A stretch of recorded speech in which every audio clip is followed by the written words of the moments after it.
Namaskaram. I am Shivani from Coimbatore, India. I am participating in Shloka Junior category. I will be presenting Achyutashtakam written by Adi Shankar.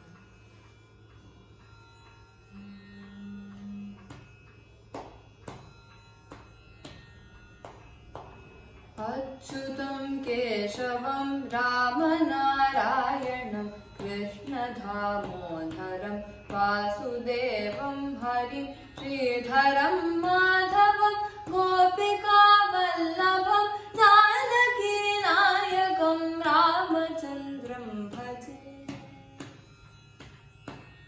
अच्युतं केशवं सत्यभामाधवं माधवं श्रीधरं राधिकाराधितं इन्दिरामन्दिरं चेतसा सुन्दरं देवकीनन्दनं नन्दजं संदधे।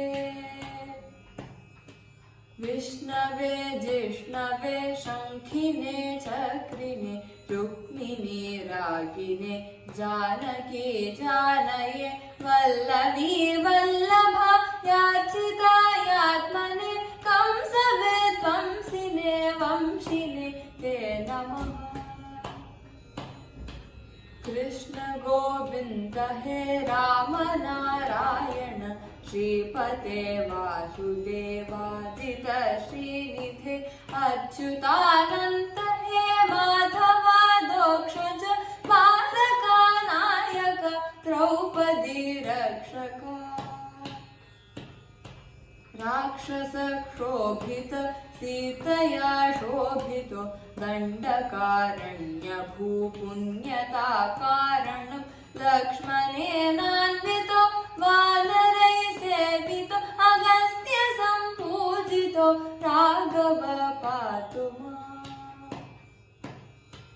धेनुकारिष्टहानिष्टकृद्वेषिणं केशिहा कंसहृद्वंशिकापादक पूतना कोपक सूरजाकेलनो बालगोपालक पातु मां सर्वदा।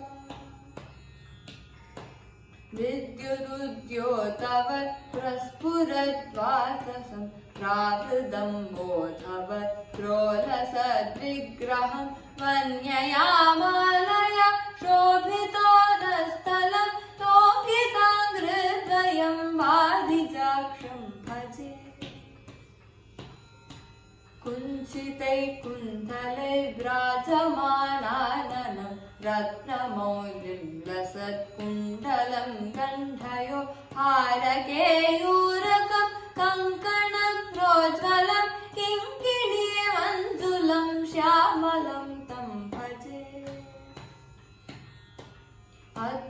अच्युतस्याष्टकं यः पठेद्दिष्टदं प्रेमतः प्रत्यहं पूरुषः सस्पृहं वृत्ततः सुन्दरं वेद्य विश्वम्भरं तस्य वस्यो हर जायते सत्वरम् हर जायते